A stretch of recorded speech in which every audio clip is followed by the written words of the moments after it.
Muling ipinagpatuloy ng hari ang panunungkol. Kahari ay mahinahot, ang lahat na'y umaayon. Buhat nang siya'y gumaling, ang Adarna'y naging aliw. Oras-oras kong dalawit, parang bata kong laruin.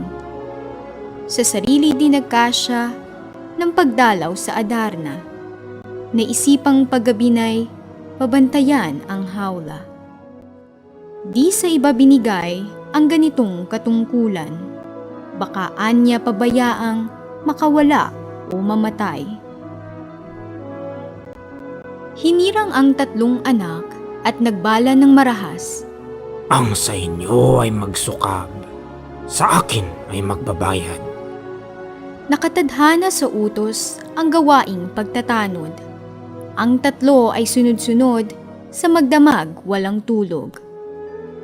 Tatlong hati sa magdamag, bawat isa'y 3 oras, para nilang hinahatak ang gabi sa pagliwanag.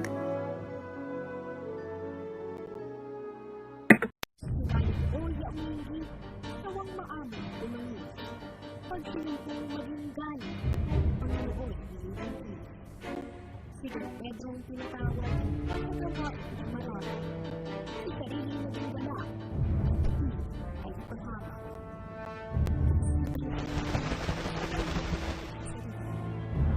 Yan ang sarili, lubi ang higante.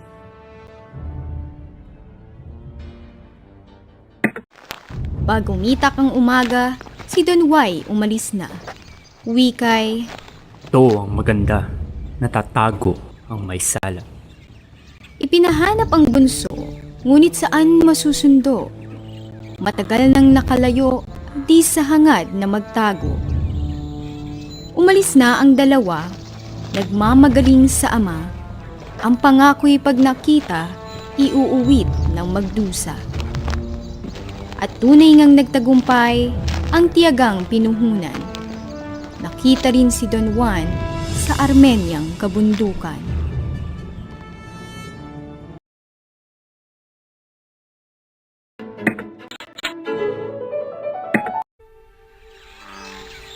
May lunas na magagawa kung payag ka sa pitaya.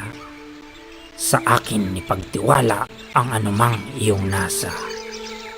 Kung ibig mo ay huwag nang balikan ang ating ama. Pabayaan ng Birmania, dito na tayo tumira. Ibig nami sumama ka nang mabuo ang ligaya. Sa anumang maging hangga, tayong tatlo'y magkasama. Inakyat ang kabatuhan nang dumating sa ibabaw. Sa gitna ng kasabikan ay may balong natagpuan. Si Don Juan ay nagwika. Balong ito'y may hiwaga. Ang mabuting gawin kaya'y lusungit ng maunawa. Nagtali na niyong lubid at sa baloy napasilid. Ang baon sa puso't dibdib humanda sa masasapit.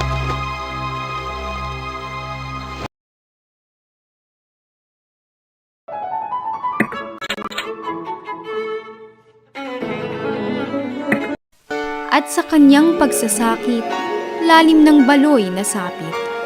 Hindi isang tuyong yungib, kundi pook na marikit. Lalo siyang nanggilalas at ang puso ay nabihag. Nang tamaan ng malas, si Doña Juanang marilag. Sa pagsamong anong lungkot, ni Don Juan nakaluhod. Ang prinsesang maalindog ay tinablan ng pag-irog. Ngayon ang aking panganib, saan kita ililingid? Nang maligtas sa pasakit ng higanteng sakdal-lupit.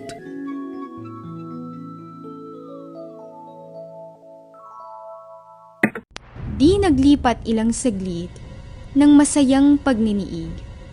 Ang higante ay narinig, sa hagdanay pumapanhik. Nagpumuok ang dalawa, magpaspasang parang sigwa. Sa pingkian ng sandata, ang apoy ay bumubuga.